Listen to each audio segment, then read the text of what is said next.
program with a silent prayer. I request all to stand up for 1 minute.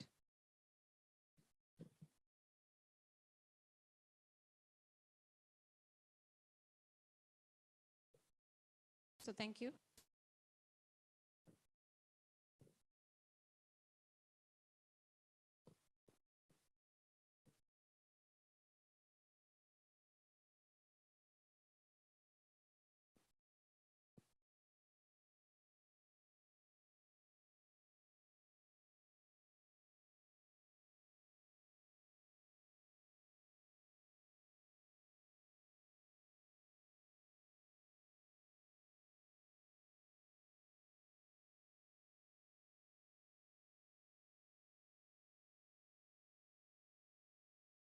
Let us begin with the IEEE Code of Ethics. I request Gayatri Madam, Vice Chair of IEEE Kerala Section site, to read out the Code of Ethics.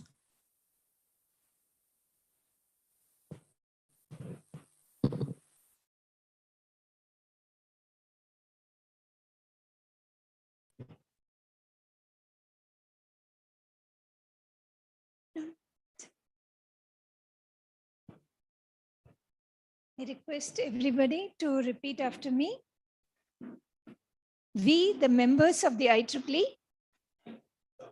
in recognition of the importance of our technologies in affecting the quality of life throughout the world,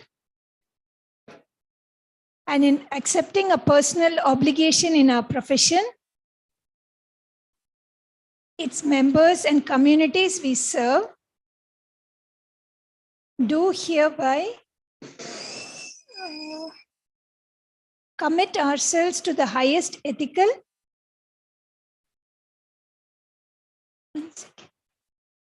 and professional conduct, and agree to uphold the highest standards of integrity, responsible behavior, and ethical conduct in professional activities, to hold paramount the safety, health, and welfare of the public, to strive to comply with ethical design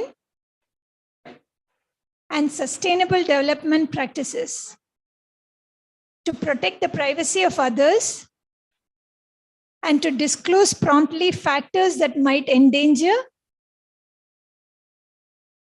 the public or the environment, to improve the understanding by individuals and society of the capabilities and societal implications of conventional and emerging technologies, including intelligence systems, to avoid real or perceived conflicts of interest whenever possible, and to disclose them to affected parties when they do exist.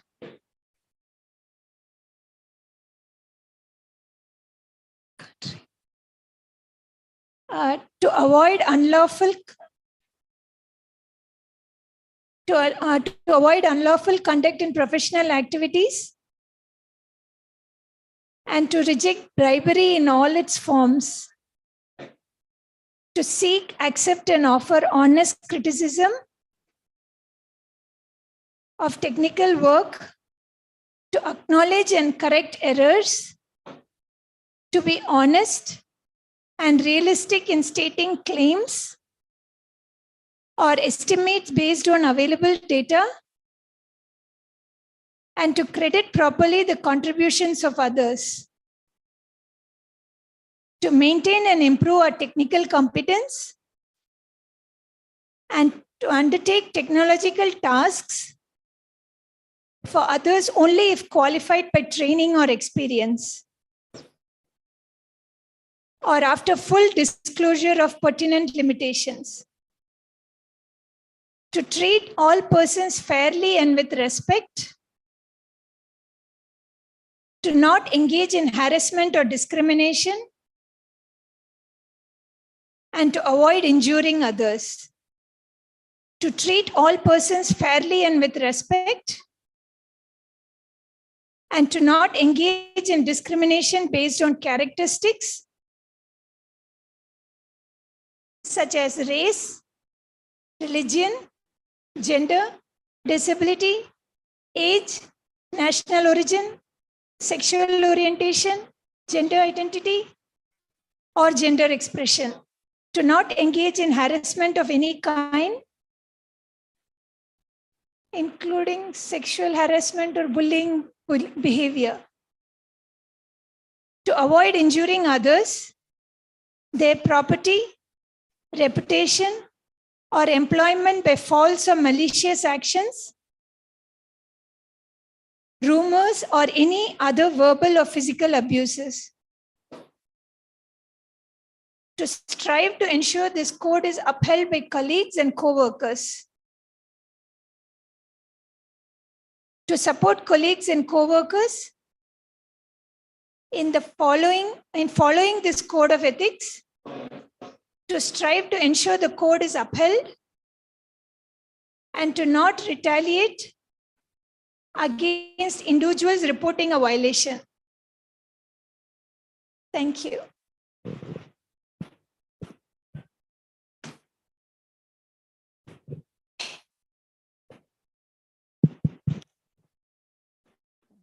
A warm good evening to one and all. Next is the welcome address by myself. As all of you know, SITE was formed in Kerala long back in 2011 under the leadership of Mr. Amarnad Raja. And since then, the SITE group of Kerala section has contributed a lot by leveraging technology for the underserved. And today, the IEEE Kerala section SITE is happy and proud to announce that we are setting a portal for a resource portal for the volunteers of SITE group. Actually, this concept was evolved based on a SITE camp conducted by SITE group in 2021. We had a visit to 2 tribal colonies in Wayanad district. And as we were doing the survey in the tribal colonies, a group of people approached us and told us, a lot of people come for the survey to study about this, but the problems that face is still prolonging. There is no solution to the problems, especially the problem related to clean water, wildlife attack on their properties, elephant attack in their farmlands, etc. So after the SITE camp, actually we felt very sorry when we saw the condition of the water they used. They used to fetch water from a nearby river, which was really contaminated. And after the SITE camp, in our discussions, we found that there are many places in Kerala, many rural villages where many such problems exist, which are left unnoticed. So actually, this has led us to the thought of why not setting up a portal for the SITE volunteers of Kerala section, so that the volunteers, as and when they come across such problems anywhere across Kerala, they can report it in the portal. So based on the geographic location. So there are almost 22 SITE groups in Kerala. So any of the SITE groups can take up it and work on it to find some sustainable solutions for that. Similarly, there are many active SITE groups in Kerala section which have done very wonderful works, humanitarian works. They can also post their solution or any solutions they have adopted to solve any problems, so that similar problems can be addressed using those solutions. So this exchange of idea, effectively, it makes the SITE groups to be more active, so that they'll be able to realize the actual the tagline of IEEE, that is advancing technology for humanity. So this was the actual reason for the starting of such a portal.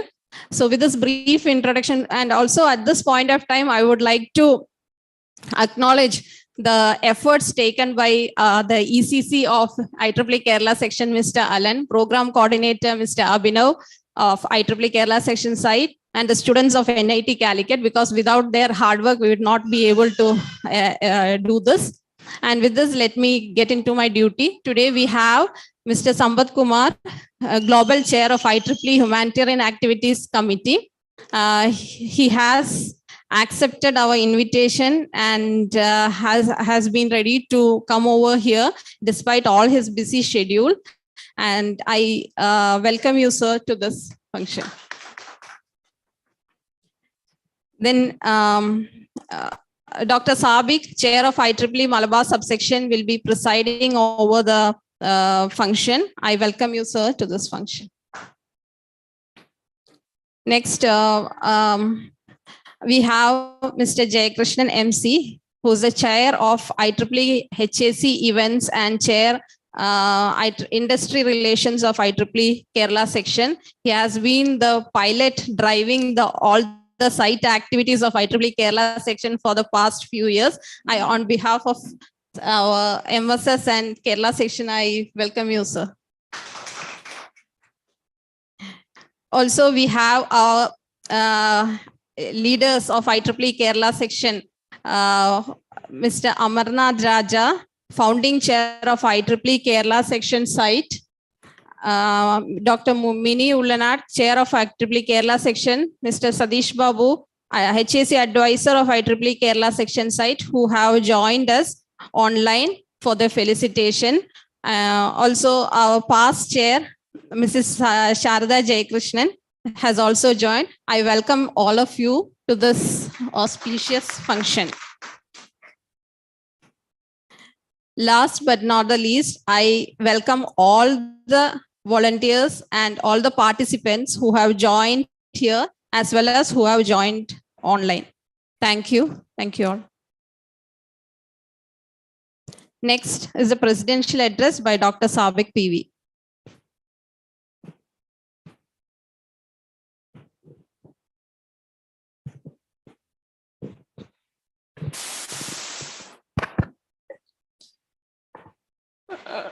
Respected dignitaries on the dais and off the dais, and the members present in online, all eminent persons who have not able to reach here, but they are there in the online.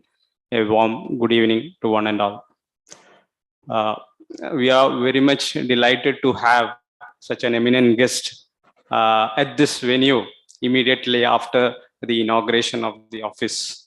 So this is our first event at this venue, and always that will be remembered, and that too a special group of IEEE, that is site event. Always it will be remembered here, because conducting a talk by a eminent person like Sambad Kumar sir will be always a very good event at this venue.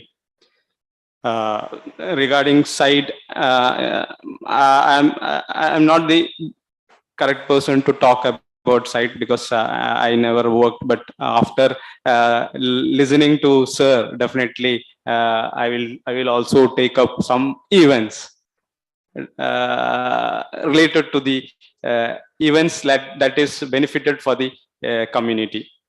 Always site in terms of the expansion itself, it is told that it is a special interested group for the humanitarian activities.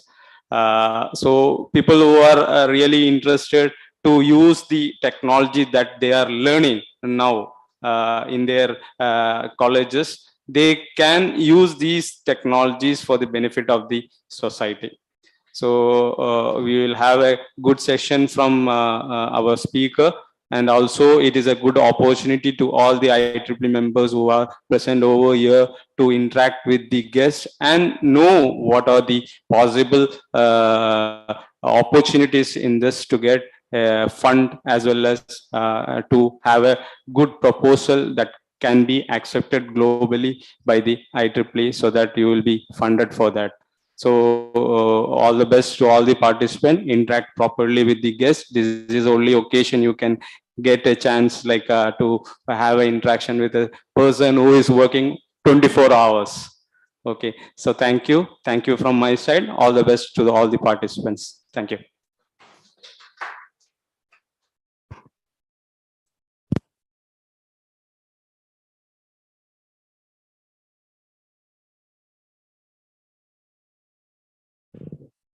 Next, I would like to invite Mr. Jayakrishnan MC, Chair of IEEE HAC Events, to introduce the guest of honor.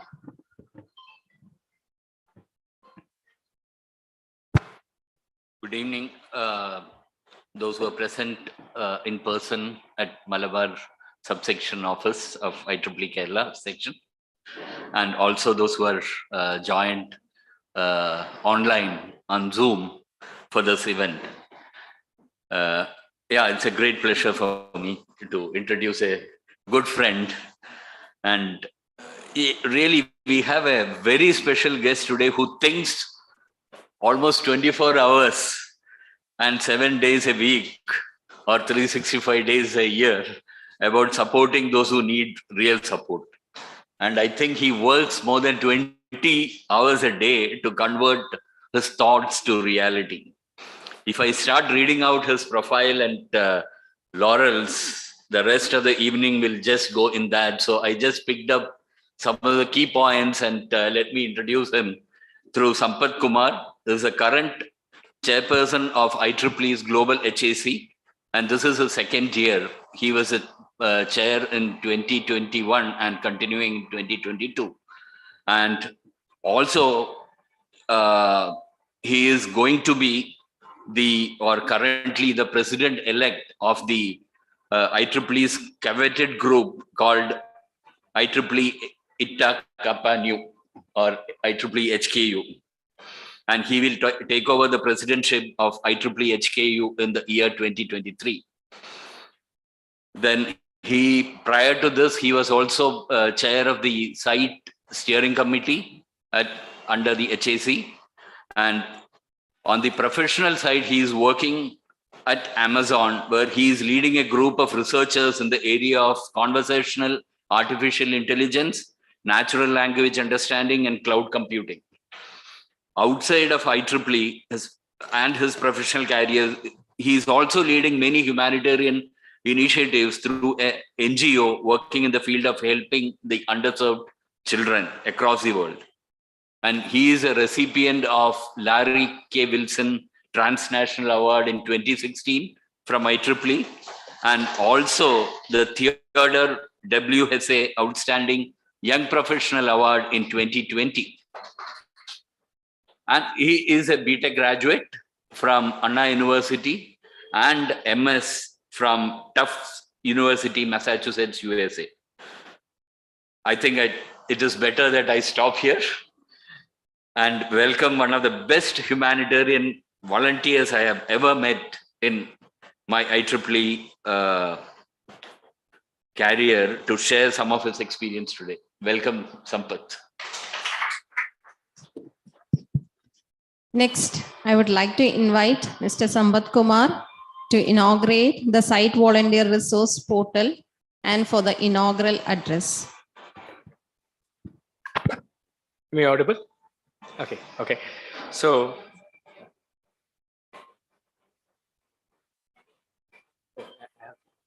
okay.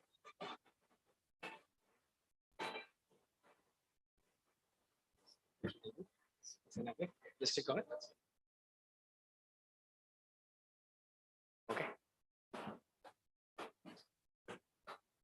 Okay.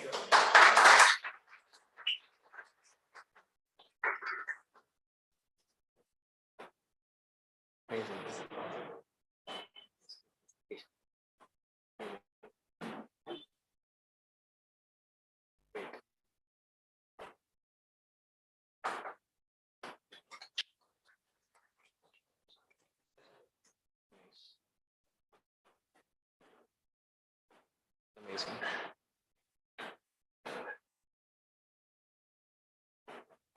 Great. Now I can proceed. Okay, I will try to do this. 7 minutes. Okay, because I have a lot to talk with you all, but we'll reserve that for the later part of the year.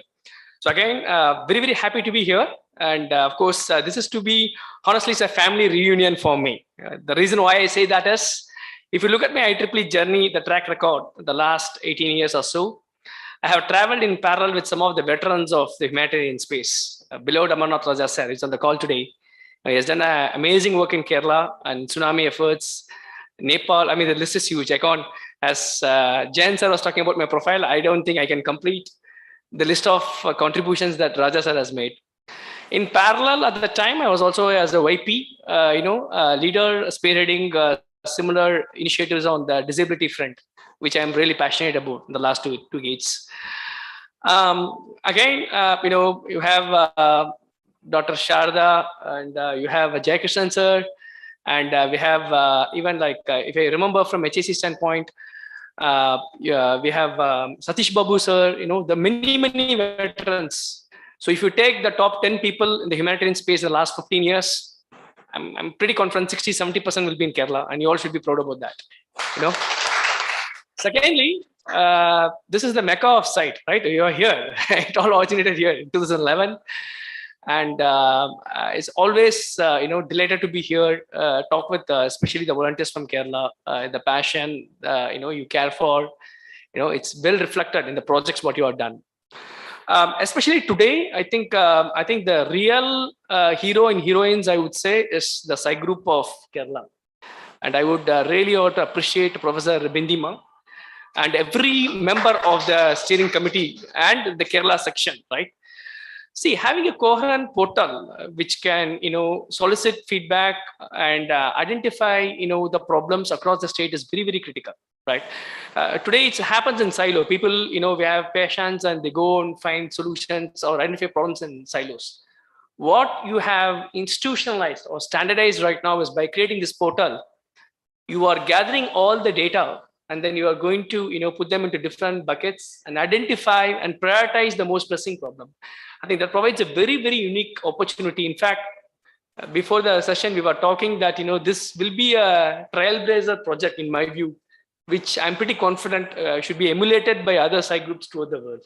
So huge kudos to the entire Kerala site and Kerala section and the Malabar section as well. I think, Dr. Sabib was saying he didn't know much about site. I'm pretty confident before we leave here today, we'll register him as a site member. That's on me, So I think, with that brief note, I think what I would like to say is that, the heart of the programs like humanitarian activity is member like you. Without you all, the success of this program is incomplete, right? So you are the heart and soul. My goal here, or Jai Krishnan sir's goal here, is to serve and identify volunteers like you and provide opportunities where you could advance technology for the larger benefit of humanity. So that's why we are here today, So really, I'm grateful to you all for taking the time, but also being passionate about site.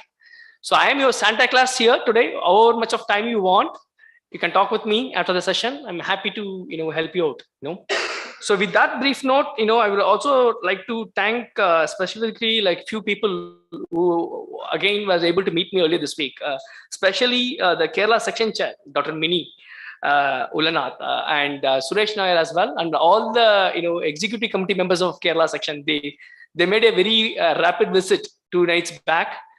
We had a brief exchange of information about what we can do in Kerala and also all over India. So look here, I mean, one way the other sections of India should be jealous of you all because you have all the stalwarts of IEEE sitting in the same section. It's very rare to have that. That's why like Kerala is famous for what they call Vasudeva Kudumbam. So that's a very reflective here, one big, So really happy to be here and very delighted to inaugurate the site volunteer resource portal. So with that brief note, again, very much appreciated you all for inviting me today to join you all. I'll stop here. Thank you, sir. Next, we'll have the felicitation session by Mr. Amarnad Rajasa, founding chair of IEEE Kerala Section site. Over to you, sir. Good evening, all of you. So nice to see Sampath and all of you here in the in Malabar section, office or hall. I've never been there. You just started the section there, and it's very nice to know that this event is the first event that is being held there. So I mean, congratulations to the Malabar section, Sabik and Bidima and everyone, and for having such a nice office, as well as having site as one of the first activities. Coming to this portal, or I'm sure that this is going to be a very successful venture of Kerala section. I remember the students creating the floods portal, and that being the Kerala government's main portal. Now, this I hope will act as a good example and a portal, and it can really expand to the whole world. Coming to this, there have been attempts at exchanging solutions and problems and solutions. It has to be done in a good way. And if it is done in a good way, I'm sure that this is going to be a very great success. And this portal can definitely go beyond this problems of solutions and finding the problem solutions, which was just described from the tribal meet. So it should go far beyond that. It can have a lot of other venues where you can probably have the current happenings in site, the current follow-up of activities that have been done on site. You have done some work in a village, let's follow it up 3 years later, 5 years later. Where has it reached? Those kind of information also has to go on online on this. So thanks. Sorry for the long felicitations, but thanks. It's so nice to see all of you there, and very sorry I could not join you physically at that place. So thank you, and nice to see Sampath at Calicut again. Thanks. Bye. Thank you, sir. Next, I would like to invite Dr. Mini Ullanat, Chair of IEEE Kerala Section, to deliver the felicitation. Thank you, Bindima. Respected IEEE colleagues and friends, a very good evening to all of you. Yeah, it's a great pleasure and pride for me as a chair of IEEE Kerala Section to welcome Mr. Sambad. For two reasons. As already mentioned, this is the first activity that is happening in a new office, IEEE Kerala Section, Malabar office, and you're streaming this, which we are able to join from 2 other locations, from Cochin as well as from Trivandrum. This was a long cherished dream of all volunteers. So I'm so happy about it. And it's also a moment of cherishment because we are sharing our activities with the chair of HAC. And as you know that every year there has been one or the other innovative site project coming up. Site has always been active, and I was also involved in one or the other projects. And it is extremely nice to see that under the leadership of Bindima, the whole thing has been brought to one single portal, which is really which will be really helpful in sharing the solutions, as Rajasa said. And I wish and hope that Site Kerala will continue its activities under the dynamic leadership of Bindima, Jaykrishnan, and Mr. Satish Babu. Wishing you all the best for the activities, and wishing you, Mr. Sambad, a great year ahead in Site as well as your leadership in the coveted HKN. So with these words, I don't want to prolong. Wishing you the very best. Thank you. Thank you. Over to you, Bindima. Thank you, ma'am. Next, I would like to invite Mr. Satish Babu, HAC advisor of IEEE Kerala Section site, to deliver the felicitation. Over to you, sir. Thanks very much, Bindima, and good evening to everybody. Thanks for this opportunity to participate in this event in the presence of the current HAC chair, Sampath. And good to see you, Sampath, here. I'd like to first congratulate Kerala Section, the Malabar subsection, IEEE Kerala Section site, and every member of the team who have worked very hard to realize this event. Although we have grabbed the opportunity to organize this event because of Sampad's presence here, I think it's indeed a timely milestone for the site community. The volunteer resource portal is an important step in empowering site volunteers and building and consolidating the problems, solutions, and the accumulated knowledge over multiple years. It allows for the entire community of the members of the 22 site groups, as well as the wider IEEE community, to collaboratively support the boots on the ground teams that actually implement the projects. The challenges of sustainable humanitarian projects have been shifting since the time site was originally conceived. While we have the broad guidance of the UN SDGs, there are also new priorities that are emerging, including, as we are aware, climate action, energy, disaster resilience, and sustainability. And most of these new solutions that we develop for these problems are transdisciplinary, and we cannot any longer, continue to, proceed in silos. We have to cut across all these silos to develop solutions. And I'm sure HAC will be considering these priorities as it goes forward. As one of the IEEE sections that have taken humanitarian technology very seriously, the resource portal will considerably strengthen the Kerala section's continued work. I am very thankful to Sambad for inaugurating the portal, and I'd like to congratulate Bindima and her team for realizing the portal in record time.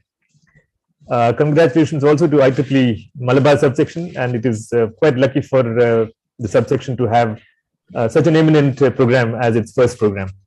I look forward to the portal developing rapidly to serve the community. Thank you very much. Thank you, sir. Next, we will move on to the technical talk session on leading the global frontiers on technology-centered sustainable development projects by Mr. Sambad Kumar. I invite you, sir, to handle the session. Thank you. Navigate from here.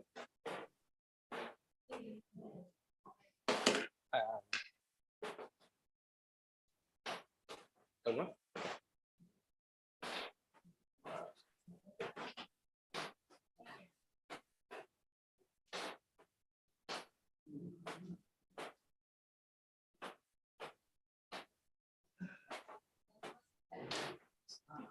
Up and down. Okay, awesome. Okay, how do you want to? Oh, okay. You are leaving me alone, so this is like, you're part of the committee, Okay, I think before I start, quite happy to see Satish Babu sir as well. He has done a tremendous amount of contributions to HAC over the years. So as I was telling earlier, it's a family reunion for me. Family in the sense of HAC family reunion. So good to see you, Satish sir. Okay, thanks, so yeah, so thank you. So I have about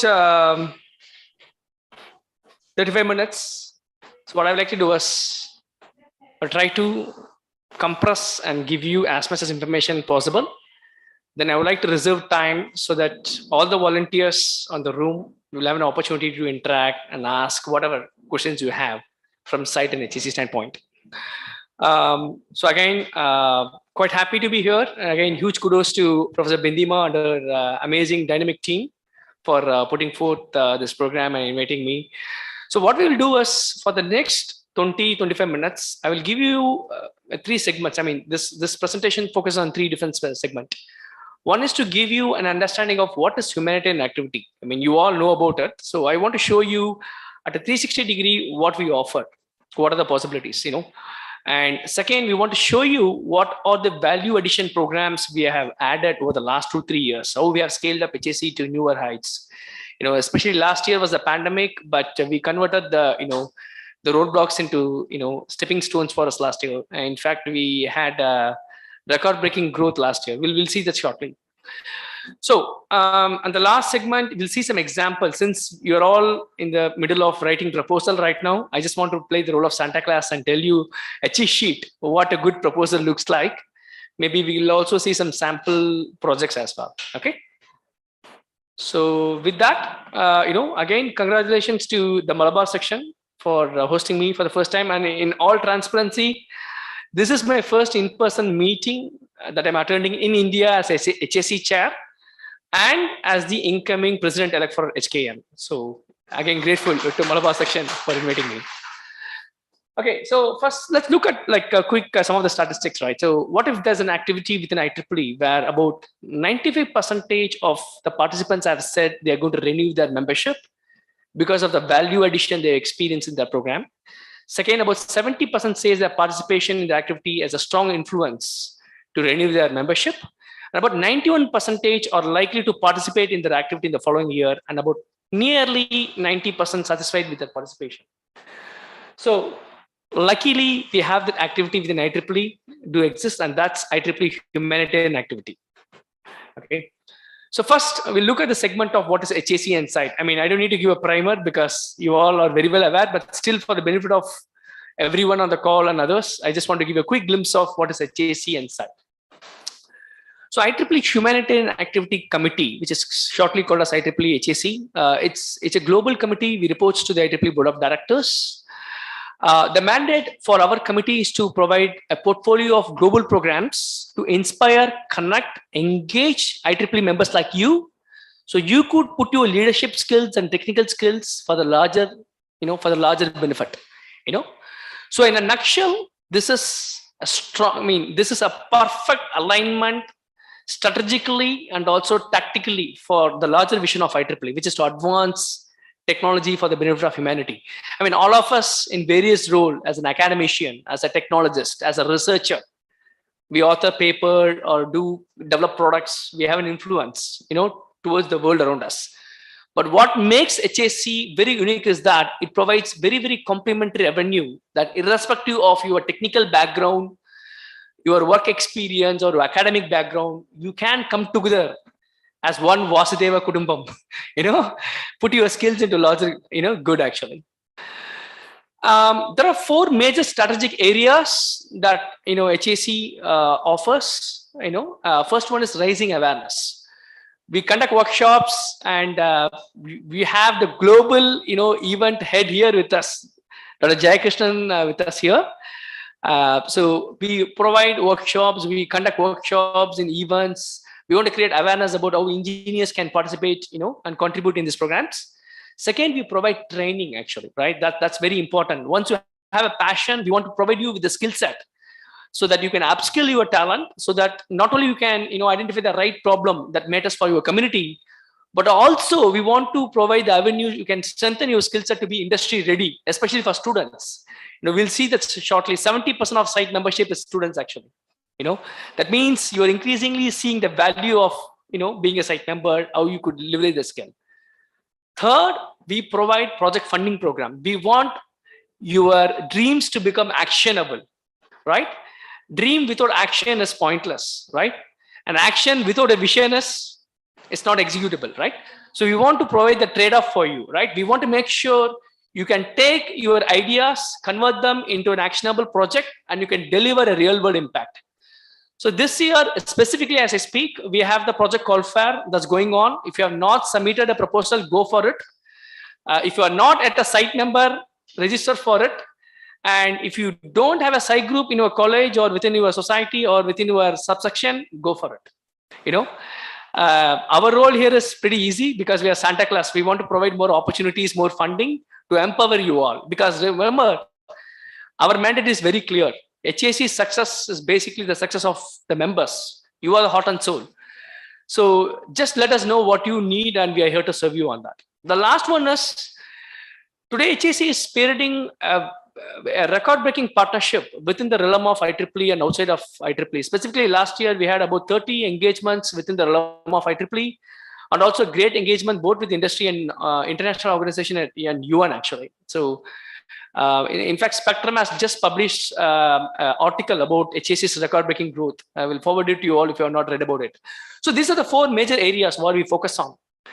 The reason why I took a little bit of time to explain this to you is, think about as a section leader or a volunteer, which area that you can contribute or you can participate.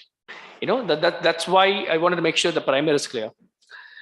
IEEE site, I think I'm not going to talk about that much. So essentially, it's a network of IEEE volunteers or engineers working along with the local community and the local partners. So you find the community-centric project, and then you leverage your technical skills to solve them. The few things I would like to call out here. One is it's a very prestigious moment. Everything started in Kerala for site. I'm here today celebrating the 11th anniversary of site probably. And 2019, I was a site chair. We had about 4,000 members. My mandate was thus to double it by 2019. And they said, you are taking audacious goal, you will fail, Sampath. So that year, we closed the year with 12,000 members. First historic moment for site reaching the 10,000 mile. 2020, pandemic came, and we still growing at a scale of 200%. So we were almost 17 or 18,000. And now this last year, we reached our pinnacle, and now currently we are at 28,000. So 4,000 to 28,000 in three years. That talks about how we are able to reach the breadth and width of our members throughout the globe. So huge kudos to all the global volunteers who work with us closely, and every volunteer at the grassroots. Today's site is doubled from 100 to 204 right now. In fact, 205 or 208 at this point, maybe in a few weeks from now. So now we really have our members throughout all the 10 regions. And, this really talks about 72% of students are graduate students. I was talking earlier, right? So that talks about the value addition, and here we have Rajasa. Rajasa, you should be really happy to see the landscape of site growing throughout the globe here. It's a truly global, presence. And again, this is one of the flagship program for HAC, I would say, Okay, with that, let's talk about why HAC is very critical from standpoint. Let's talk about from member benefits, right? So as an individual, you get, training and awareness. Most important, it's free actually. Site membership is free, so you get, an opportunity to attend all this training and aware of how you could leverage your skill set. Professional development. You work on a real world projects, but also you have this educational resources offered by HAC. Today, we have a huge set of courses freely available in IEEE Learning Network, right? And we are also partnering with societies, as I was mentioning. We are also trying to create content where you identify the best-in-class technology and leverage that to solve the greatest and grandest challenges in the sustainable development space. Third, most important thing is greater purpose. For each one of us, you are here because you are passionate, you care for the larger good, right? So that's also very critical. On a Saturday evening, I'm seeing a lot of people, students here. So that talks about the care you have for the larger good. Really, really kudos to you all on that. Project funding program. And then the connection to the largest site group, right? You have more than 200 site group. Think about the possibility. Your portal, now being expanded next year, attracting and being ported to some other region within India, right? Creating a portal at India level, scaling it to a regional level, a global level, right? Think about the possibilities, right? So that I think is a great fabric with the possibility of 30,000, nearly close to 30,000 members right now. Lastly, we have a global partnership with UN and other expanding, horizon. So that opens up a lot of resources for you all. Okay, so from the context of humanitarian technology, so I'm going to just summarize that. You have, I think there's a small lag in the slides. It's because I think I have moved on to the next one here. I'll give it a minute for the webback. So I think while we wait for the slide to populate there, I think the 18 SDG goals provides the blueprint of the universal problems, right? Whether you talk about water problem or you talk about, access to healthcare, gender equity, you name it, I think this is disconnected here. I think the Zoom is disconnected here.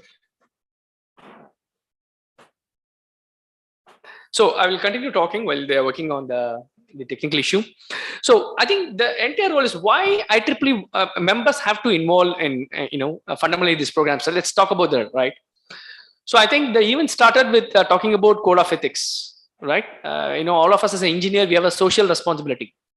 So the first thing is, if you look at all these universal problems, it provides two things for us as an engineer, as a technologist for you, right? It provides a very creative avenue for you to identify an opportunity that talks about the need actually, because the need drives the innovation.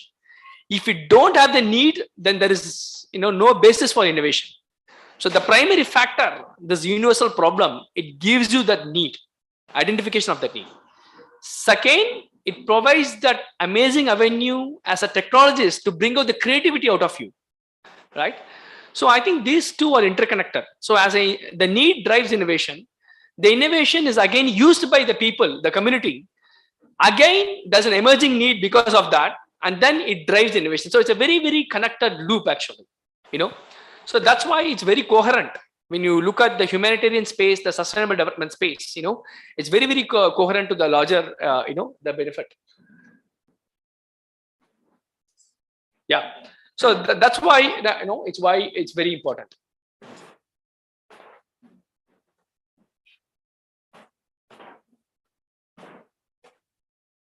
Okay.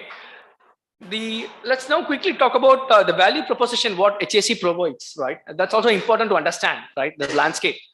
So if you're, section level, I mean, we have Malabar section today, what HAC and site can do for you, right?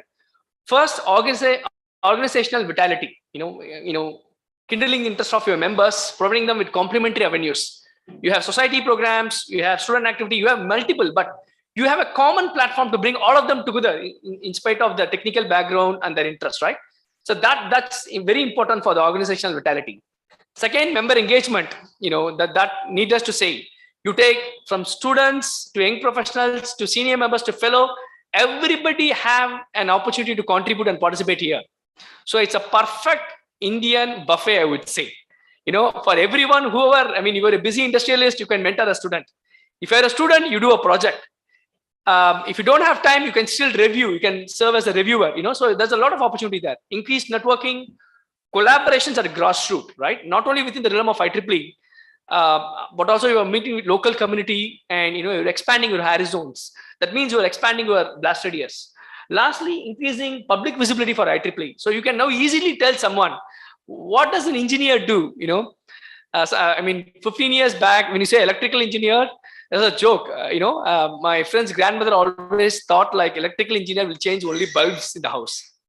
Then, we have to explain to her it's not so. So it was a very, very unique way for you to, tell it to non-technical people what engineers are, what we can do, Okay, so I think I'm going to just show a few statistics. I'm not going to spend much of time here. So we have launched a lot of strategic programs globally in the last 3 years, which is reflected in the growth what we have delivered, 4,000 to 30,000 members nearly today, right? And also the members are extremely happy with the HAC programs and site programs. You can see about 95%. I mean, many numbers are like amazing when compared to when benchmarked against other programs actually.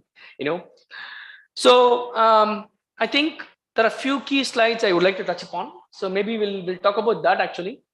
Why members actually participate? We asked the members itself, a data-driven, approach, and many of them, they said like about 84 to 90%, they said we want to give back to the community, and 80% said we want to experience the humanitarian field, and about 70% said we want to make a difference, and 50% said we want to provide different forms of social justice, to helping the marginalized people. So I think the survey clearly reflects that not only that we are delivering value, but we are also able to scale up the engagement and holistically, provide a growth at a section level, at a region level, at a global level. Again, the 28,000 members, you can see the distribution here. Just some interesting data to show how we serve and kindle and engage the different tiers of membership here. Okay, now let's talk about the win-win model. How HAC offers a win-win model, right? I mean, so for the section level, it provides. I mean, if you want to organize the program, what you're doing today, you are conducting a portal, right? It provides OU vitality. It provides value proposition for your members. Now, through the members in Kerala now can identify problems. They can start submitting. That is very important. You are providing vitality, and we are also providing engagement. And it also aligns, many of them will identify the problem. Now it provides a very unique opportunity for the site group to now see what is the nature of problems they can solve, how you can engage the senior members, the next generation of leaders in this project actually, right? Now for the members of the society, societies and, for the section, key additional advantage, right? You don't need to reinvent the wheel. You can leverage the fabric of HAC and site We provide many times, hand customized templates and programs which you could leverage, and you can expand on those things. So in a nutshell, we want to provide you a plug and play solution that will help you to do it. So today, if Kerala section wants to have its own humanitarian projects program, we have the infrastructure, we have the funding, we also have the experts here. We can do that actually. So you don't have to start everything from scratch. You can leverage the HAC's fabric right now, in a way we want to make it more scalable. So let's talk about a few examples here, a few highlights here. So last year we had about 30 unique partnerships. I think especially the society partnerships, I'm really excited about that, because previously HAC used to have only silo projects, but today we offer joint projects with the society as well. That means this month you apply for funding with HAC. The next month or two, you also have joint partnership with EDS, APS, MTTS and all, where you can apply for additional funding. As I speak, APS just completed the call for proposal. In fact, that was the first call for proposal along with HAC. And also with the regions, we are collaborating. So last year with Region 10, we provided additional funding opportunity. So we really wanted to, provide more avenue for you to benefit actually, Again, an example project here is done by the members of, Bombay section, where they installed solar panels and they kind of came with the creative solutions to monitor the healthness of health checkup of all the solar panels, so that they can continue to, make sure they are, on a stable state to serve the needs of the local community. So again, here the local society members came together, they identified the problem, they partnered with the local site group, and they are able to roll out this program. EDS, currently, I think you can see here, in addition, if you work on a project that is relevant to EDS, Professor Bindima was asking me about BLSI. This is again additional avenue where you can get another $2,000 on top of what we provide. So a lot more avenues are there today. So okay, so two specific opportunity I would like to call out for everyone here. One is the call for proposal right now.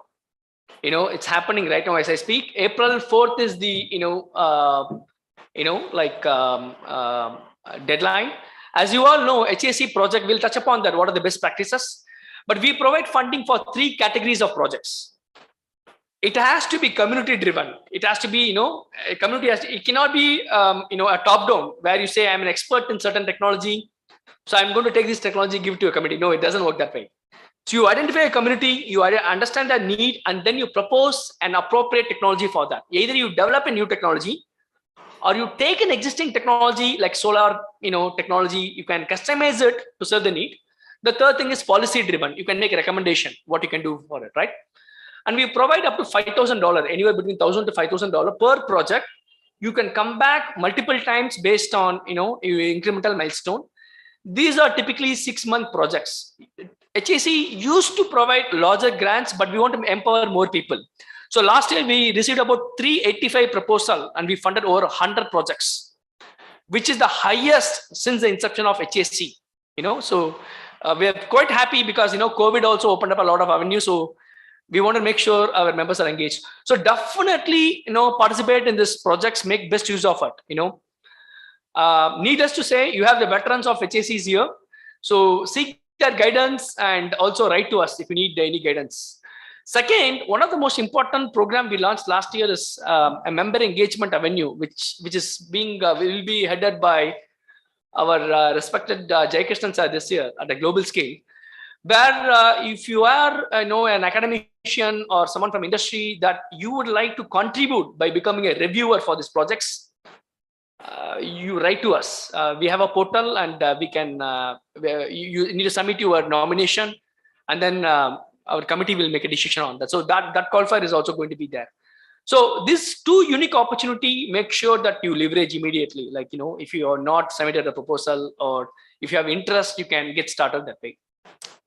Now let's talk quickly about the core essence, how to write a successful proposal, right? First, the idea, right? So I think it has to be a feet on the ground. Essentially, as I said earlier, it has to be local. When you say local, it has to be driven by people of the local section or the local community. It cannot be people parachuting. It's not like I'm sitting in US, I come to Calicut, and then say, I'm going to do a project here, you better pay me a flight ticket. No, it doesn't work that way. You have to find the local members here, volunteers, and they partner with the local section and they do the project. And there has to be a strong community engagement, and you listen to the community, then you partner with them. The first phase of any product development is listening and then defining the problem statement very clearly. The third stage, what we call it, is innovation. Then you identify what exists today, why you need to innovate the solution. Can you leverage any low-cost solution? You don't need to reinvent, right? And the fourth thing is make sure you can measure the success. That means define the metric very, very, very clearly. How do you measure your success? Stories are great. I'm feeling happy. That is a great, but quantify. We are able to touch the life of 100 households. We installed a solar lamp now, which help us to provide, which increase the number of working hours for local school. So I think you have to quantify both qualitatively and quantitatively, and most importantly, focus on sustainability of the project. How does the project can continue once you are done? Sometimes applicants I have seen, they think like more the number, bigger the number, it's merrier. So they will say, give me $500, I will reach 1 million. I am like, don't even go to IEEE, come to me. I will personally pay you the money. So even if you are reaching 50 family, that's absolutely fine. You don't need to inflate your numbers. Second thing is, you just need to enlist. There are 5 major, problem the community is facing. What is needed right now? What can wait 6 months from now? That is prioritization. That you need to focus on. Because I have seen proposal where people talk about nuclear physics, AI. They will say people don't have water. So it is like Avial. Avial is good, but not for the projects. So you rather make 5 different projects out of it. So be clear with that. And second, we provide project funding, reasonable travel we cover, but we don't provide salaries and wages or gifts predominantly. That needs to be kept in mind. And remember, the most important thing, HAC project, the money never leaves IEEE. The money goes to section and you have to submit a report. And the section also this year, we are introducing the process by which section will also be involved.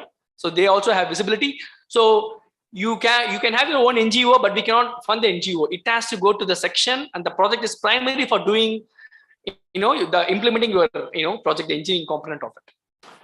Okay, so tips for success: read the call for proposal. Make sure you read through every segment. You download the template. There's an example projects. Go through that.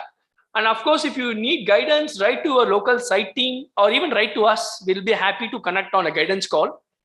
And we have a lot of resources available today. We have recorded, videos of best practices, and HAC website have toolkits, and we have a checklist.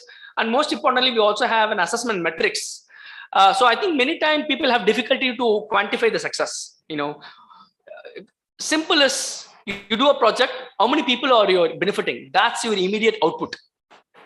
Because of your action, what is going to benefit the community in the longer term?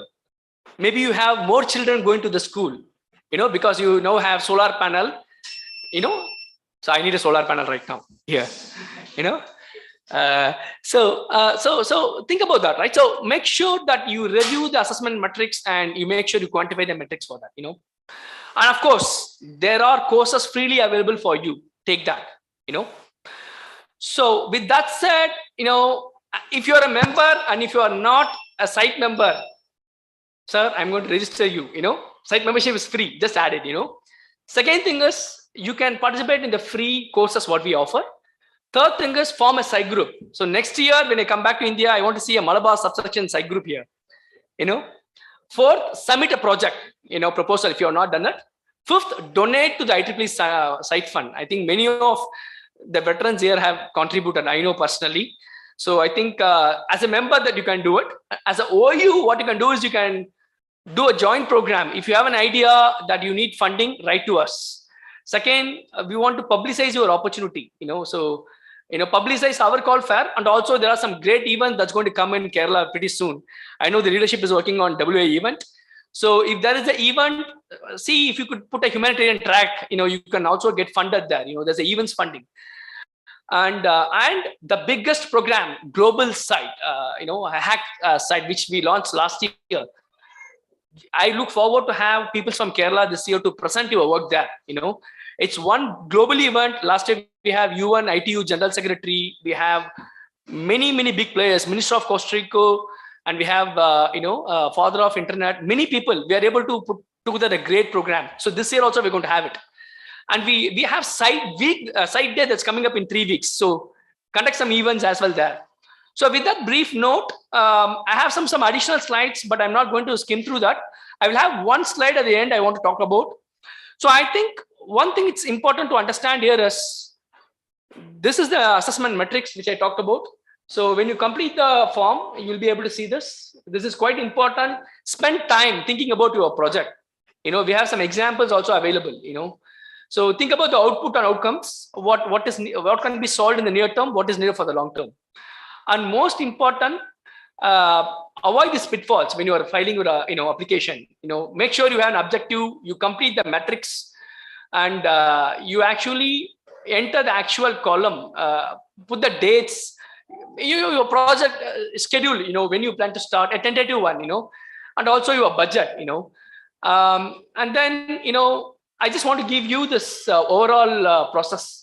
This is very important for you to understand. So what happens once you submit an application is that it's reviewed by a group of global volunteers, first stage screening. And if they feel happy and they see the value in your proposal, you will reach out with follow-up questions. And then you have the stage 2 evaluation, and then your funding will be approved. The funding the decision will be reviewed by the IEEE legal team to make sure there's no legal risk or there's no risk which will impact the IEEE Code of Ethics. And then the IEEE ORM must also kind of review your proposal. And finally, it will be reviewed. And then you have a project monitoring committee to guide you and monitor you on a monthly basis. So it's very streamlined and systematic. It's the very low risk prone process. I can confidently say within the realm of IEEE. We have rolled this out in the last 3 years.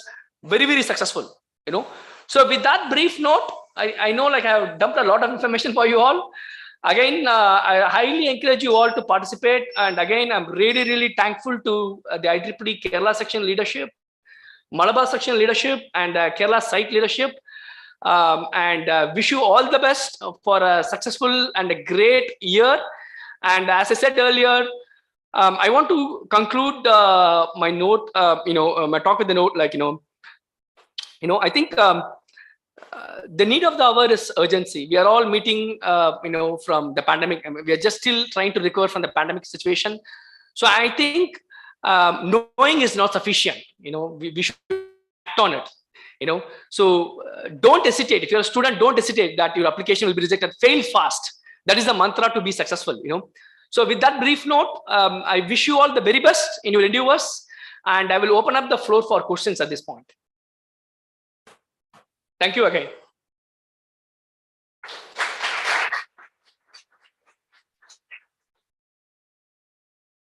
Okay, let me know if there are any specific questions from the audience. Yeah. You touched upon the SDGs, and there are 17 of them. Is there any particular, the site have focus, this year we focus on water, or these SDGs, next year the focus is like that, or is it really all SDGs all? Yeah, great question, Professor Gayatri. I think so. The first thing is site does not have a specific focus area at the top level, right? So because this is universal problem. Today we have problem, water problem. I come from originally from Chennai, so I know what a water problem is there. So right, so this broad 17 category, what you're talking about, it's completely it's completely the site group or the community driven, right?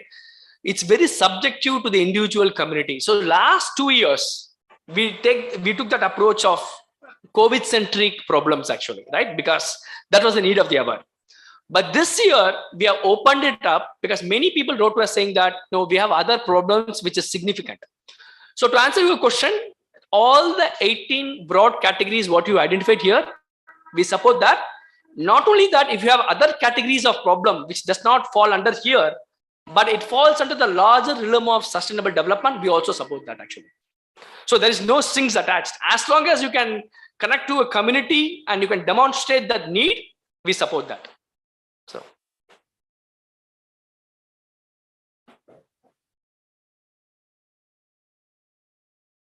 Sure, please go for it. When I've seen the call for proposal, typically the request is for like a 6-month project.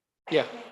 Why only short duration? Why not 1 year or 2 years? Great question. Great question. So I think logistically, two things, right? If you give for 2 years project, one, the volunteer changes because every year IEEE volunteer leadership changes. The oversight also changes. In the past, we used to have that model of 1 year or 2 year. But what we have seen is that some cases there are challenges, continuity, the need changes. For example, COVID came. 1 year back, if I ask you all, how many of you had sanitizer in your hand at home, or how many of you even wanted a mask, we all would have laughed at it, right? But things change drastically. So I think 6 months is a very reasonable time for us to come with a prototype development. And even when you say 6 months, typically it goes to 6 to 9 months. We have seen the, in our experience. So the idea here is empower you to, it's like an ideation phase, like a startup, right? You have an idea, but you transform it and you quickly see whether it's working out. If it's working out, then you come back, you scale out in phase 2. So even though the project is for 6 months, it's an incremental approach rather than taking a big bang approach saying that I will come back after a year. Now we are saying you take a, very milestone oriented. So that's more, practical and more, impactful in terms of the delivery. That is the reason. We do have the IEEE learning network. So I have personally gone through that, and I've taken sessions like 5 to 6 modules a day. So I go to find that particular trainings for softwares we can add that. So are there any ways which we volunteers can add to the learning network? Yes. I think 2 things, right? I mean, usually the IEEE learning network, there is it goes a huge vetting process, basically, right? So this year, that's why I was touching upon the society interactions, right? Collaborations, right? So what we plan to do is, for example, Computer Society, an example, we will partner with them and they will help us to, identify the best in class, for example, conversational AI, how you could use AI for sustainable development, how do you create a machine learning model which can do forecasting for you, right? So those kind of applications is what we want to roll out this year. It's still a work in progress. So we provided the initial suite of, programs to benefit you all, to know the awareness, to get the skill. Now, the next stage is to the partnership, what value we can bring in. So that is what we have been working right now. So.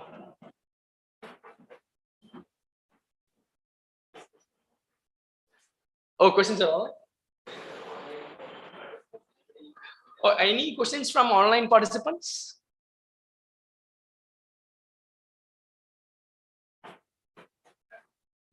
Oh.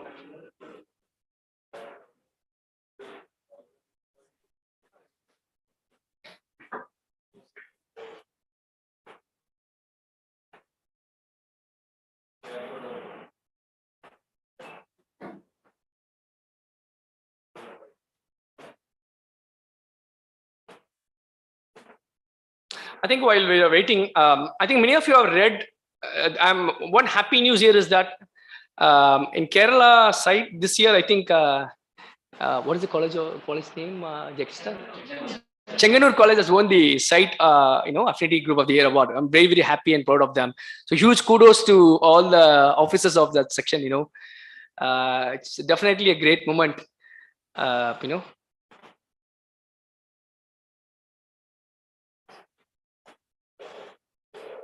Okay.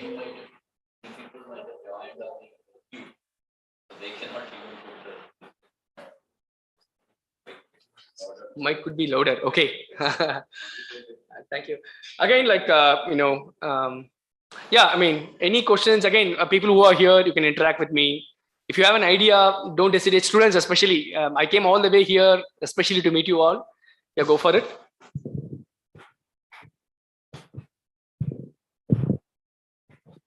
I would like to ask, what was your motivation to come up into humanitarian field through IEEE? Okay, good question. So let me answer that briefly. So actually, my journey with IEEE started as a student involved in developing software solutions to help children with autism in Chennai. I was doing my 3rd year of BTech. As you all know, 4th year, you all have a project, right? And that project, typically, you can take 2 ways. One is you can take a time-tested project and you can get a good grade, or you can be a little daredevil. You can go against your professor and say that I want to do something new. and you had been warned you'll fail the exam if you don't do it. So I want to go on the later one. So I took that project, and actually my project was primarily to create a gaming system to help children with autism to learn skills. But then my interactions with the parents changed my perception. I can see that, 2004-3, there is not enough awareness about children with special needs. It's a huge spectrum, So I have to end up in spending an year, actually. Since I started around third year, almost my fourth year, I completed my thesis on that. I thought at one point I should pursue my higher education in healthcare, because, meeting with so many doctors in India and throughout globe, I found out that, there's not enough clarity. So that was a triggering point. And then I authored a paper, which was accepted for an IEEE conference, which won the Best Paper Award. And then I was invited to University of Canberra to be the only person from Asia to be invited to present my work there. The success of the project showed me how we could deliver low-cost solution with zero cost. I partnered with a special school, and we provide early intervention freely, especially for people below the poverty line. So that motivated me then to create one of the first ever, information system on disability across India in 2008, targeted toward to cover about 1 million disabled children in the state of Amarnad. So I think it's all intervened at that point. At that point, I think the experience of the project, the personal connection, everything motivated that, this was a dream come true. So that's why, even though I have to work around the clock for Amazon, this is what keeps me driving at night, So 2 horses at the same time, the passion, which is just keeping me awake, and to pay my bills, of course, I have to have a, full-time job floating around. So, but that's basically how, as a student, and then continue my journey as a YP. Now, as a senior IEEE member, continuing my journey here. So, thank you. Sure. Yeah, go for it. Any question is good. So in a particular situation, we find that, say they are in need of something. For example, a motor system for pumping the water, or water will be the system. So we have two options there. One, we can purchase the system from there, and with the volunteer base, we can go and install it. That is one option. Second option is we can design something, a new, particularly catering that particular need. So from a side point of view and a funding point of view, which one would you prefer?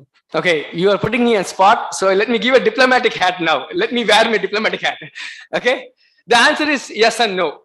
Okay, okay, I'll tell you. So think about site, right? Why you are involving, right? The idea is it's a technology-centered sustainable development program. So the idea is we want to apply, you leverage your skill set, right? So if I can get like 10 motors, problem is solved. We don't need site. You come to foundation, to my foundation as well. We'll just pay you, we'll get it, right? So idea here is you want to engage your members. So that's why, like, we want you to actually creatively think how you can take the solution and do it. I can give you the same 2 examples in your, situation, right? One is getting the motor pump. That's you are procuring a commodity and then you're installing it, right? So there is no innovation. You are just procuring and deploying it.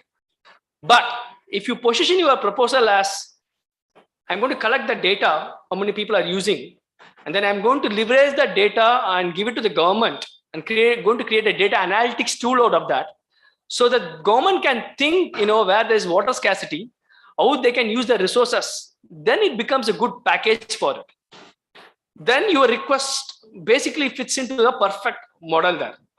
But if you come back only and say that I'm going to get some 10 Suguna motor, whatever it is, I don't know, even though you have a purpose, but then it becomes like, you are just procuring it, there's no skill development, right?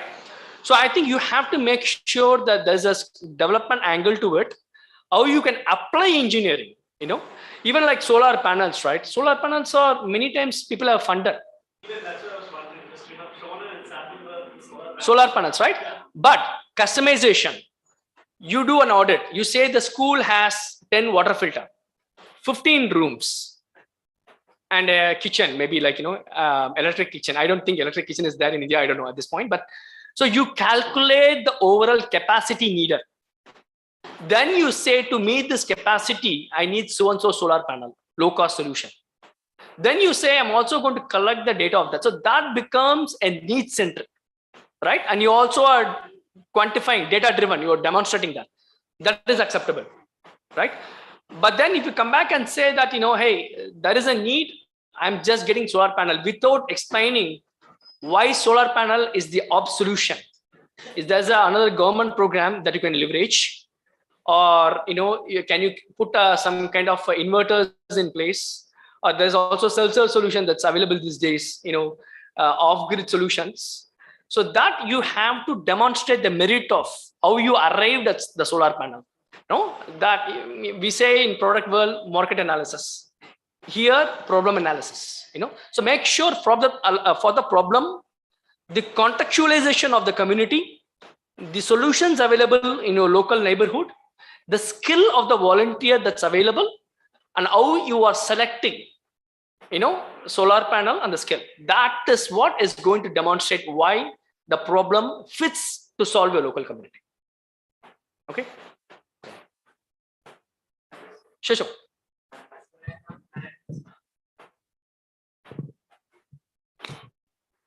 I have planned to partner with a special school named Mitram in Kochi. Okay. When I have interacted with them, they have said that what they actually needed now is that there's something called virtual therapy.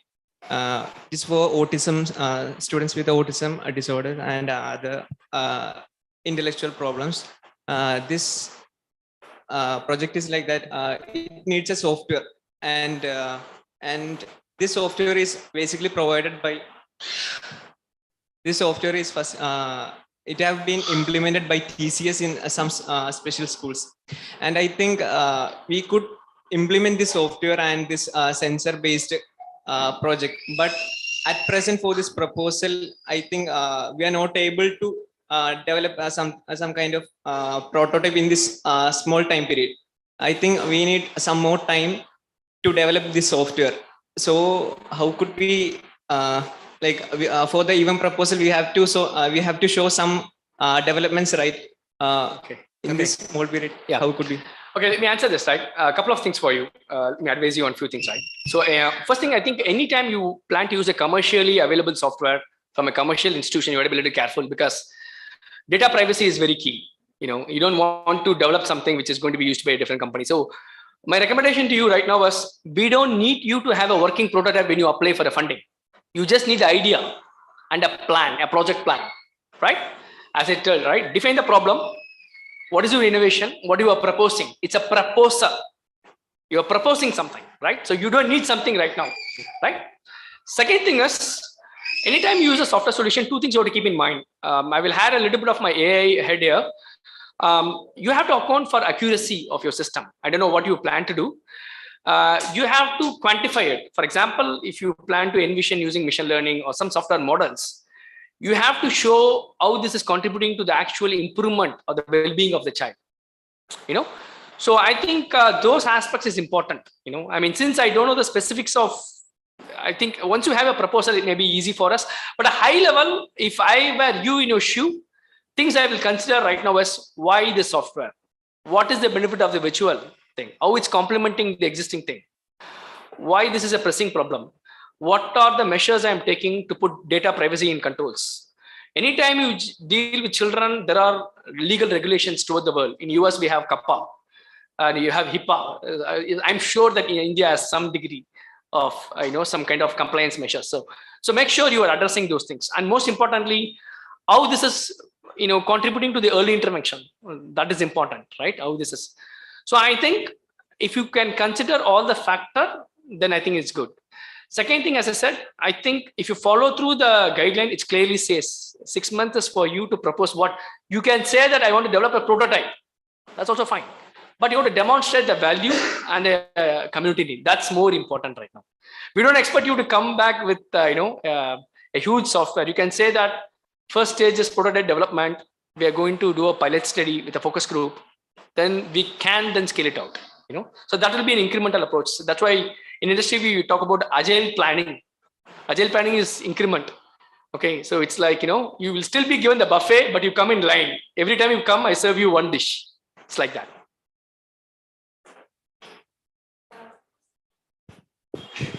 Suppose we have a project and the client, that is for whom we are designing, that is ready to pay. For example, incinerators on campus like that. Okay. So the colleges have fund and they are ready to pay. And suppose in association with site, can we collect from them and pay back to site, or that is donate? Good question. So we don't encourage that kind of a model.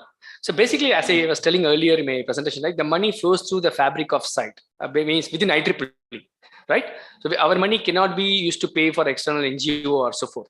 What you can do is they can fund the project. They can fund the projects to get it. What you can do is you can actually provide complementary revenue. For example, training of your students to leverage the component. The students are designing and implementing these things. Correct. So if they want the component, they can apply for the funding directly to site itself. You see, but say for example, it's a $10,000 project. $5,000 comes from a different NGO or another donor. $5,000 comes from site. That is perfectly fine, because the $5,000 what site is giving it to you, that will be coming to Kerala section or Malabar section, and you will be accountable, to submit a report and other thing. It will be vetted by the project team. The other 5,000, we will question you. Basically, we want to understand, if you don't get that 5,000, can you still do the project or not? If not, there's an execution risk. So we want to understand, how do you resolve that? What kind of mitigation measures you can take? What I asked is, I have submitted a project and I got the money. Suppose the 10,000, the complete money from site, I got amount, and I have implemented that in some campus. Okay. And in the campus, if there is a fund, campus, I'm meaning like that, that is for implementing those things. And but while the development stage, we won't get the money from that institution. So for that stage, for the project development and all, can we associate with site? Yeah. So one thing it's not clear to me is like, so let me make sure I kind of paraphrase and understand your question. So your scenario is, you're working in a college. Let's make a hypothetical example. Okay. So your college has a fund, basically, social projects funds. Okay. And then you're applying for site grants, basically, but you are not, you don't know what is the decision of the site proposal, but you are getting some money from that college fund. You started the project and say today the proposal is approved. Yeah. Yeah. Oh. Yeah, the project. Yeah. When we install there, we will get the funds. But in this case, you don't need to go for the college, no, because we transfer the money to the chapter, right? So I don't think you don't need to go to the college itself in that case, right? Because you apply for us. No, from some colleges we will get fund. That is what I'm meaning. That is in some rural area schools like that, we won't get fund from there. Okay. So for them, we have to install freely, and from some campuses or some school, we may. Okay. We are not sure. I think this probably needs to be subjectively reviewed. I can't give a generic answer, because if you have a subjective case, it needs to be vetted by the financial risk management team, and then we can guide you. If you have a project like that, write to us. We can help you on that. Generally, I think the idea here is the money flows to the IEEE ecosystem, right? So you put a proposal, we'll give it to you, and then it flows through. But if there are avenues where you have multiple stakeholders, then we have to pay attention to the financial, guidelines and the regulation of IEEE. The cases we can contribute more to the needy people, and if there are some people who can pay, we can accept from them. That is what I mean. One way is they can contribute to the site fund, and then the site fund in turn can contribute back to you, as a special case. So there is a system in place, so that could be an easy opportunity. So.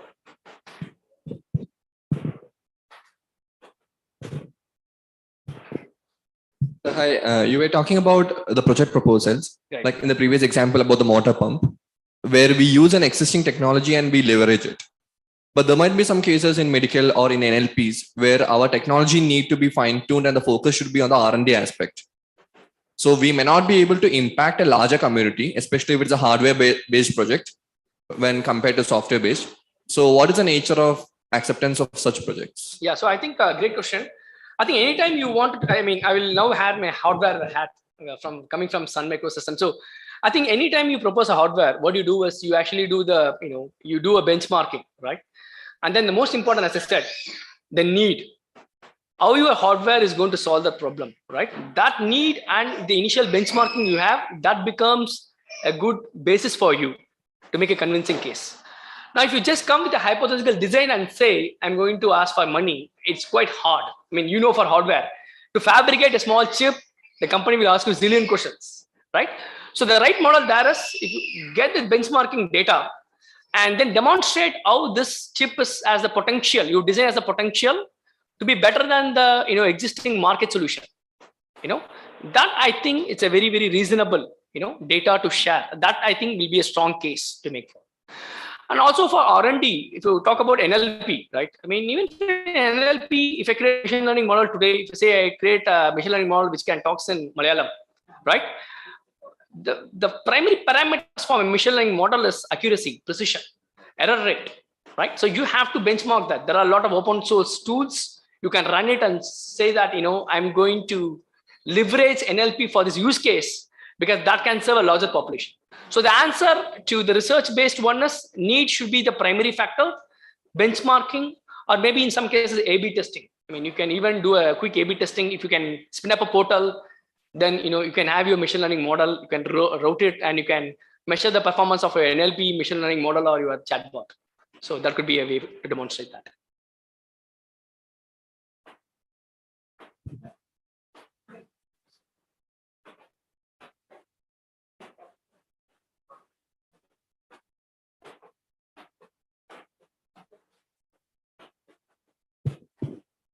Okay, so just a quick sanity check. So how many of you know understand about HSC and site? You can raise your hand. If you are not understand, you are going to wait another hour with me here. Disclaimer. Okay, how many of you are planning to become a site? How many of you are not at a site member? Okay, so you plan to be a site member? Okay, great. Jayakishan sir, I'm putting it to you on Professor Binima. Make sure you get the names of them. I know I'll do an audit on them. I will get the phone number. If not, we'll call them and we'll do it. So again, you know, it's any other questions before the parting remarks? Yeah. So I think again, like, you know, as I was briefing earlier, like you have a tremendous amount of senior leaders working together immensely here from HSC standpoint, right? Rajasa sir, Jayakishan sir, Sharda ma'am, Suresh Nair sir, Mini ma'am, and you know, Satish sir, and Professor Bindi ma'am, you know, Professor, you know, Dr. Sabia, Professor Gayatri, everyone, you know, Abhinav. So I think make the best use of it, you know, like this network of volunteers, right? 22 site groups in a state. That itself, Kerala should be given an award. I think I should do it next year. I think I should give an honorable thing from HSC next year, you know. So I think make best use of it. Again, resources are there, funding resources are there, event resources are there, and Global Summit, we are going to invite people and showcase. It's your story, it's your journey. We are here to celebrate that, you know. And, you know, write to us. You know, will be having bi-monthly Ask the Chat session. You can come and meet me there. You can connect me on LinkedIn. You can write to me or Holly, our staff team, Juliana. So again, reach out to us, ask. I mean, that's what you have to do, you know. And we have resources that we wanted to help you out. So I'm really looking forward for some really amazing proposal from Kerala side this year. So you and Malabar section, I think I'm counting on you, sir, to start a site group. You know, I will be calling you again, checking in October. My next Kerala visit will be doing this audit on you, you know. But jokes apart, but truly honored to be here to join the first event for Kerala section, for Malabar section. And really wanted to congratulate the executive leadership of Kerala section, Malabar section, and all the veterans of HSC, you know, joining us in this call. And very well organized event by again, thank you to Jayakishan sir for making me to come to Kottakkal.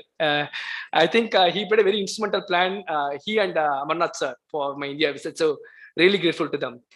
So with that said, if you have additional question, write to me, and I'm also going to be here for some time, so you can come and talk with me as well. And I would love to take a group picture with you all so that we can make you popular in the global site newsletter. So good evening, everyone. So it has been such an honor to be a part of this inauguration ceremony and a wonderful session by Sambad sir. Thanks a lot, sir, for that. And Being a site fanboy from my very BTech first year, and on behalf of IEEE Kerala site, I would like to take this opportunity to thank Mr. Sambad Kumar sir and all the dignitaries present here today. I must mention our deep sense of appreciation for Mr.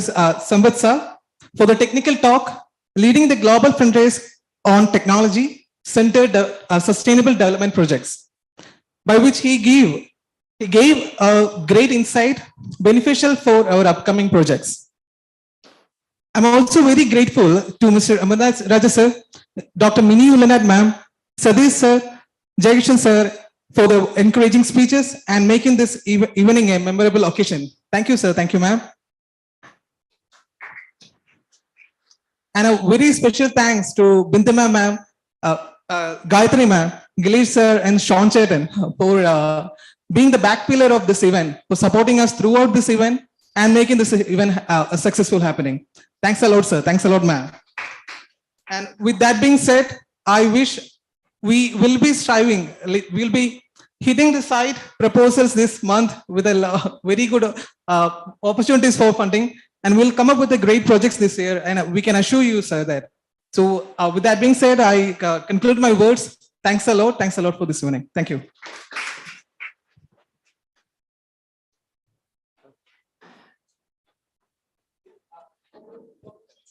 Take a quick snap.